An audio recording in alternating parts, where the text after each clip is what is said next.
Hello friends, welcome back to my channel. నేను మీ ఇందు. మీరు healthy and tasty లడ్డూల కోసం చూస్తున్నారా? అయితే ఈరోజు మనము 3 హోమ్ మేడ్ లడ్డూస్ ఎలా చేయాలో చూద్దాం. ఇది వెయిట్ గెయిన్కి, అలాగే పిల్లలకి ఎనర్జీ బూస్ట్ అవ్వడానికి మరియు ఓవరాల్ హెల్త్కి చాలా పర్ఫెక్ట్గా ఉంటుంది. హెల్త్కి కూడా చాలా మంచిది. సో అయితే ఎలా చేయాలి ఏంటి అనేది వీడియోలో చూసేద్దామా? ముందుగా మనము రాగి అండ్ జాగరీ లడ్డు ఎలా చేయాలో చూద్దామండి.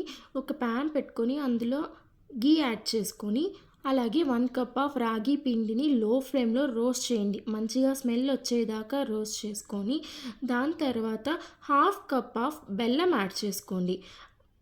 ఈ రెండిటిని బాగా మిక్స్ చేయండి. వామ్గా ఉన్నప్పుడే చేతులతో లడ్డూలు ఫామ్ చేసుకోవాలి అండి. ఇప్పుడు మనము కొంచెం రోస్ట్ చేసినాక స్టవ్ ఆఫ్ చేసేసి, ఇప్పుడు కొంచెం చల్లారినాక లడ్డూల్ని ప్రిపేర్ చేసుకోండి. అంతే అండి, టేస్టీ అయిన రాగి లడ్డు రెడీ అయిపోయింది. ఇప్పుడు మనము సెకండ్ లడ్డు చూద్దాం. ముందుగా మనము 1 కప్ కొబ్బరి పొడిని డ్రై రోస్ట్ చేసుకోవాలి. లైట్ గోల్డెన్ కలర్ వచ్చేదాకా రోస్ట్ చేసుకొని పక్కన పెట్టుకోండి. అలాగే 1 కప్ ఆఫ్ ఓట్స్ని తీసుకొని గీలో రోస్ట్ చేయండి. నైస్ అరోమా వచ్చేదాకా మనము రోస్ట్ చేసుకోవాలండి. ఆ తర్వాత స్టవ్ ఆఫ్ చేసేసి హాఫ్ కప్ ఆఫ్ ఖర్జూరం డేట్స్ని యాడ్ చేసుకొని మిక్స్ చేసి గ్రైండర్లో పౌడర్ లాగా గ్రైండ్ చేయండి. అలా వామ్గా ఉన్నప్పుడే మన చేతులతో లడ్డు ఫామ్ చేసుకుంటే ఎంతో టేస్టీ అయిన ఓట్స్ కోకోనట్ లడ్డు రెడీ అయిపోయింది.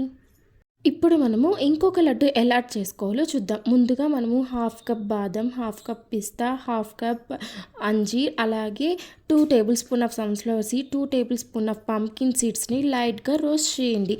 ఇప్పుడు మనము కొంచెం గీ యాడ్ చేసి అన్నిటినీ బాగా రోస్ట్ చేసుకోవాలి. ఈ డ్రై ఫ్రూట్స్ లడ్డు మంచి ప్రోటీన్ ఇస్తుంది, అలాగే చిన్నపిల్లలకి వెయిట్ గెయిన్కి కూడా మంచిగా ఉపయోగపడుతుందండి. ఇప్పుడు మనము హాఫ్ కప్ ఆఫ్ డేట్స్ని యాడ్ చేసి మంచిగా రోస్ట్ చేసుకోవాలండి. అంతే అండి. ఇప్పుడు ఇవన్నిటిని మిక్సీలో వేసుకొని రఫ్ పౌడర్ వచ్చేలాగా బ్లెండ్ చేయండి. ఇప్పుడు చల్లారినాక మన చేతులతో లడ్డు ఫామ్ చేసుకోవడమే. ఎంతో టేస్టీ అయిన డ్రై ఫ్రూట్స్ లడ్డు రెడీ అయిపోయింది. ఈ హెల్తీ లడ్డు రెసిపీస్లో మీ ఫేవరెట్ ఏంటి అనేది కమెంట్ సెక్షన్లో చెప్పండి. ఇంకా ఇలాంటి హెల్తీ రెసిపీస్ కోసం మన ఛానల్ని సబ్స్క్రైబ్ చేయండి. Thank you so much.